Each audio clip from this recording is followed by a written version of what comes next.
Hey y'all, I'm Coco. I'm Mac, and welcome to Coco Mac Lifestyles. So, we just got back from Multiverse of Madness. We're not going to talk about it. This ain't that, but it was dope. Go see it. Yes. What we talking about today is vetting in polyamory. So, as always, we are not the end-all, be-all. We are not gurus in polyamorous relationships. We are simply navigating this life and this world just like you guys are. However, we are going to speak from our experiences, our particular knowledge, our research. So, I feel like there are three major breakdowns that you have to discuss when vetting specifically in polyamory, because there are different conditions that you can be vetting under. Yes. So, first and foremost, vetting as a single polyamorous person. And then, of course, there's vetting together in a partnership. And then vetting separately in a partnership. While in a partnership, right. Now, these tips are not just for vetting other people. These are also tips for vetting yourself, because I feel like, let me put my life coach hat on. We need to make sure we are putting our best foot forward when we are talking about any type of relationship. So making sure yourself is in check first and foremost is key. Okay, so we're going to start with vetting while you're single. Before you even put yourself out there, you need to know what kind of poly life it is that you want to live. Exactly. Yeah, you need to know what your style is. You need to know what you want out of polyamory before you can go out and present it to somebody else. Do your research. If you want to be solo poly, which I'm still learning the dynamics of being solo poly. I'm not, obviously, but it is, I don't want to say not having attachments, but at the same time, understanding that you can have attachments where you see fit. If I am not correct, please correct me in the comments, guys. But there is, solo poly. There is a single person seeking a couple. There is a single person who is possibly trying to build a triad. There are so many ways you can be polyamorous while single. Absolutely. Relationship hierarchy, relationship anarchy, which is completely different. That's a new one. I've never heard of relationship anarchy. I don't know how I feel about that. Those words together. It can be as chaotic as it sounds. Because it sounds chaotic. But, the point is... Know your style. Yes, know what it is that you want. That way, when you come and you bring this to somebody, you know what you're going to tell them. Exactly. And that kind of goes into the next one. 'Cause it's like, well, when do you tell people that you're poly? This guy would be like, hi, my name is Mac. I'm poly. How are you? No, absolutely. As soon as possible. First date, if not sooner.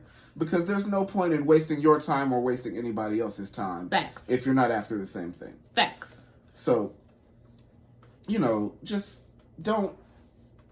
I don't want to, be preachy or whatever, but...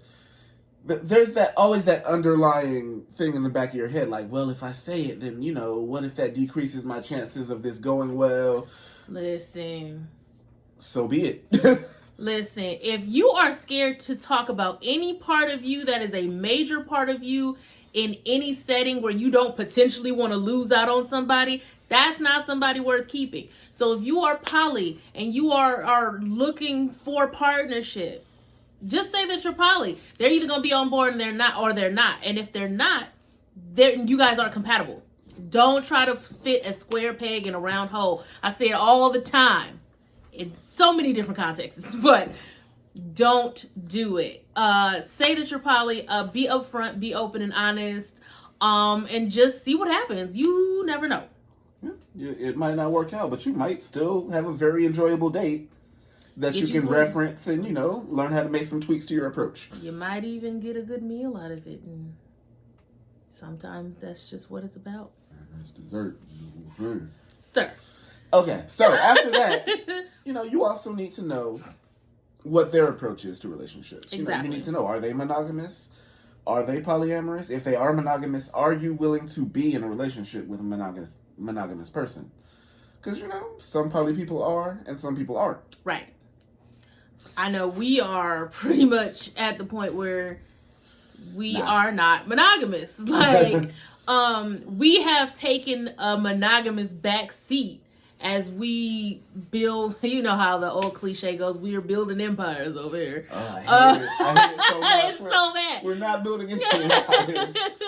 But we are working on the foundation of our family and us being together. We got so many major things happening. We honestly just don't have time for extra partners. That's not to say it's off the table at a later date. But being okay, if you are okay with being in a monogamous relationship while being a polyamorous person, because that is a thing, just because you're in a monogamous relationship doesn't make you any less poly. There's a lot of things that you're gonna have to do within yourself to be like, okay, can I realistically not catch feelings for other people while I'm in this monogamous relationship and be okay? Or even if I do catch feelings, knowing that this is going against my relationship that I am absolutely trying to respect and honor. You have to think about all of these things. Yes, you don't want to be one of the people in these Facebook groups like, I'm monogamous and, you know, my partner's poly and we can't agree on it and we don't know what to do. Child. Or even worse, you know you poly and you know you got feelings for other people, not taken away from your partner, but there is more to you than just this monogamous relationship. So there's a constant battle there, right? And as an aside, don't say you poly if you not poly. We're gonna have to go into major depth on that one because I got things to say. But if you know you're not poly, don't try to be poly for somebody who is for real poly. Like, it ain't gonna work. And polyamorous and polysexual are two different things. So, all this being said, polyamory is about more than just collecting partners. Yeah. So while we're having this extensive discussion about making sure you know your version of polyamory, making sure you know what the person you're vetting is doing as far as monogamy or polyamory, understand that it doesn't end there. Right. Like, I'm poly, you're poly, let's do this isn't good enough. You need to know if you and this person are actually compatible. Right. So, you know. And being poly isn't a personality trait. I mean, sprinkle that on there. It's not. It isn't. It absolutely is not. So, you know, make sure you're going through these other steps to make sure, you know, you're getting to know this person as a person and not a relationship style. Not just being like, oh, they poly, bet. Let me go ahead and add them to the roster. And then I'll check on them once a week and see how can I still slide through? We poly, right? I'm going to slide through. Listen, being poly does not mean an infinite sneaky links. Being poly, you know, having more than one partner, like when you are actually having more than one partner, it could get tiresome. Yeah. Like, this is not Pokemon. You can't catch them all. You know what I'm saying? Yes, I was going to say it. You knew I was going to say it. You knew I was going to say it. Shout out.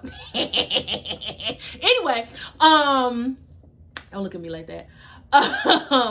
This is not an excuse to be abusive. This is not an excuse to be manipulative. Like I said, being poly is not a personality trait. You have to actually still be a human, decent human being, excuse me, even though you're polyamorous. Okay, so let's move on. And we're going to talk about, you know, vetting together with a partner. Yes. You're looking for a partner that you're going to share. And hopefully not through means of unicorn hunting, which is a whole we will get topic. into unicorn hunting because it deserves its own video as well because it is disgusting and it is just, ugh. Unicorn hunting is the absolute worst. Now, when we talk about vetting as a partnership, again, you want to well, first, before we go into what kind of dynamic you want, check your fucking insecurities at the door. Like, there needs to be a hardcore conversation between you and your partner about jealousy, insecurity, any triggers, any trauma. All of this has to be worked out before you bring somebody else into your bullshit. On that note, let's let go of the phrase "we're looking for a third." Yeah. Well, you have to realize that if you're in a relationship with somebody and you're beginning a relationship with somebody else, you are now starting a whole new dynamic, a whole new relationship. That person is a person. They're not an accessory to your relationship. They're not, it's not a side piece, an add-on. It's a person. Yeah. And they deserve to be treated as such. Mm-hmm. Now, back on topic, because that was a little sidebar, but it was necessary. It was relevant. Now, once again, as before, know your poly style. Mm-hmm. Because it's not always going to be the same. A lot of people have this vision that polyamory always means a closed triad, and that's just what it looks like. Yeah, no. There's so... the amount of combinations of polyamorous relationships is mind-boggling. But it's literally anything that you can think of, as long as it works and everybody is happy and everybody understands what the dynamic is. Like, for us, our ideal polyamorous situation is that I have a partner who also has a partner. He has a partner who also has a partner. Now, if this happens to be just another couple, beautiful. Bonus. That is the sweet spot, right? But there is a lot of vetting in that. And there has been so many, like, we are so far ahead from actually looking for partners, but we've already had this conversation several times, because you have to work out insecurities. Well, I don't know if I would want you to have this type of partner because I would feel uncomfortable if XYZ happened. And then you have that conversation. Well, this is something that triggers me. So you have to have that conversation. We're already having the discussion now. So when the time comes for us to open our relationship to other partners, there's nothing that hasn't already been discussed. So if I have an insecurity that comes up, all right, babe, well, remember we had this conversation and this is what we discussed. Either I can say, right, but now that it's happening, these new insecurities are coming up and we can discuss it. Or it's like, you know what, you're right. Let's put in practice what we talked about to help me with any insecurities I have. It's setting the foundation so that you don't fall into any traps and the person that you are involving doesn't get caught up in your bullshit again. Now, after that's done, you're looking for a partner together. You need to know what you're looking for in that partner. Exactly. If I'm looking for, girl X over here, and I'm looking at girl Z, and they ain't the same, we gonna run into some problems. I'm glad we don't have to. I was literally just about to say, we can't relate to them issues because we on the same page. But, you know what I'm saying? And I want to say this too. Do not become a polyamorous couple thinking it's going to save your relationship. That is the fastest way to fuck it up. Okay. Back to vetting. If you are a single person who is polyamorous, seeking a couple, and they are just a little too invested into making sure you like both of them and making sure that you are just run. Okay, go ahead. All right, so the same things that apply for vetting in BDSM or vetting while being a polyamorous single person still apply. They overlap a lot. You need to know who the other person is. Are they polyamorous? How long have they been polyamorous? What experience do they have? That's a big thing. Not like shitting on anybody who's like new to polyamory, But if you're new to polyamory, you may want to take some time to research, to understand yourself, to understand what it is you want before you just jump right into it, especially jumping right into a couple. And if you're a couple, that can be like an orange flag. I'm not gonna say yellow, but I'm not gonna say red. It could be a nice, cute little orange flag. You know what I'm saying? Get your antenna up. That's all I'm saying. Okay. So, vetting will always be vetting. There's always the time that it takes to get to know somebody and figure out if they complement what it is that you have to offer. And don't settle. I'm sorry. No, sorry. No, that's fair. Like, if you got 10 marks that you're trying to hit and they only meet 6, but it's been a while since you done had somebody in the mix, don't be like, well, 60% is kind of passing. Like, don't settle. Look for the person that you feel like is going to be at least 90% compatible. You got a good chance there. Don't settle. Don't settle. All right. So, now, for the third point that we want to discuss, if you're a person who's more like us and, you're looking to date separately, now you especially need to know what it is that you're expecting out of this relationship. Because absolutely. Now you're talking about being in separate relationships from each other, and that can raise all kinds of insecurities. Champ. So, sit down, talk about it, then talk about it again. Like,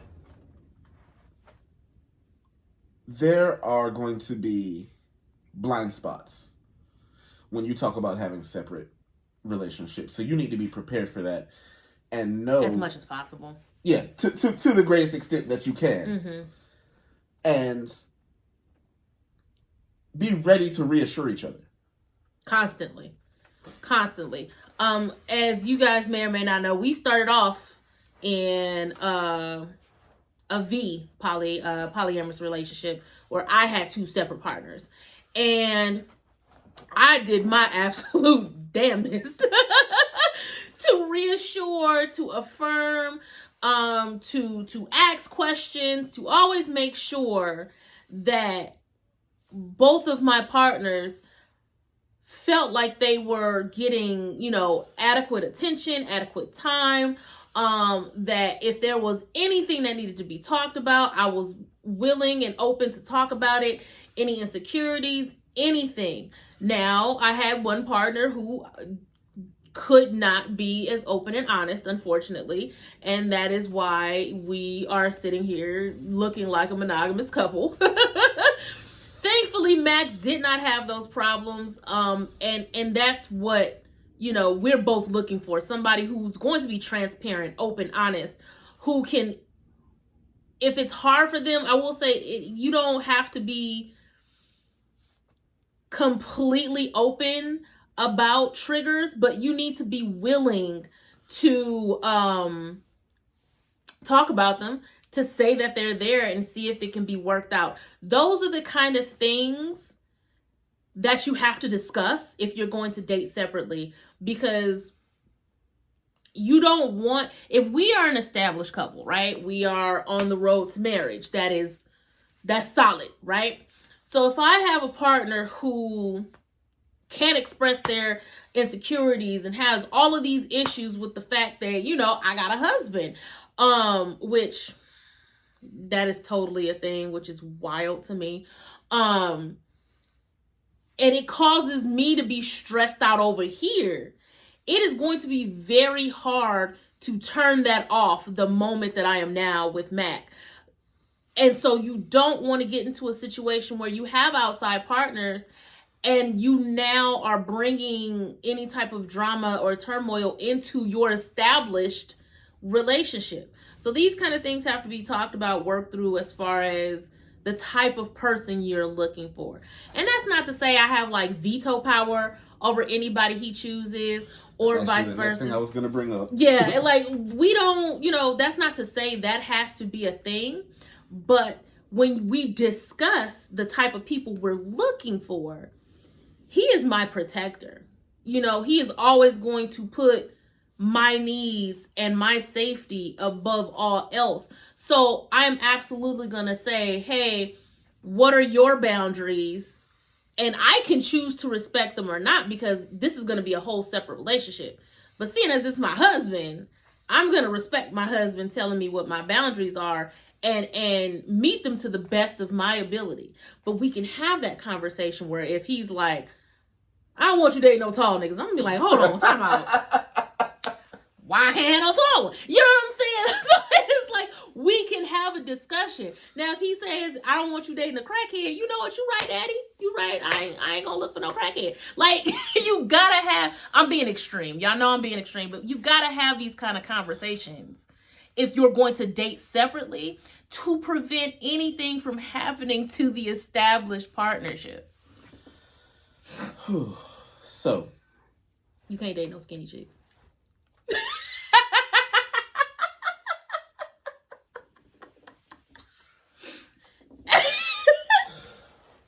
I love you. Okay, so once again, this is where, you start to get the overlap. Mm-hmm. The same questions that need to be asked, the same things that you need to learn about the other people. Mm-hmm. And other things that you need to be aware of. Do you need to know who your metamor is? Do you need to know them? Do you need to be their friend? Do you need to just meet them and make sure, you feel you're enjoying their vibe? Metamor being your partner's partner. That. Just know what prerequisites need to be in place before you go seeking partners. And be ready for some surprises. Child. Because, you may think, okay, yeah, I have this insecurity and that insecurity under control. Something completely different might be the thing to hit you. Yeah. One of the big things for me was making sure I wasn't stepping on my meta's toes. Because I felt like coming into this relationship that was already established, I was taking time and attention and affection away from him. Which, I was. But it wasn't my fault, though. Anyway. You kind of gave that up after a while. What the thing is, have conversations. One thing that we did while we were in a polyamorous relationship, we had monthly family meetings. We were considered a kitchen table.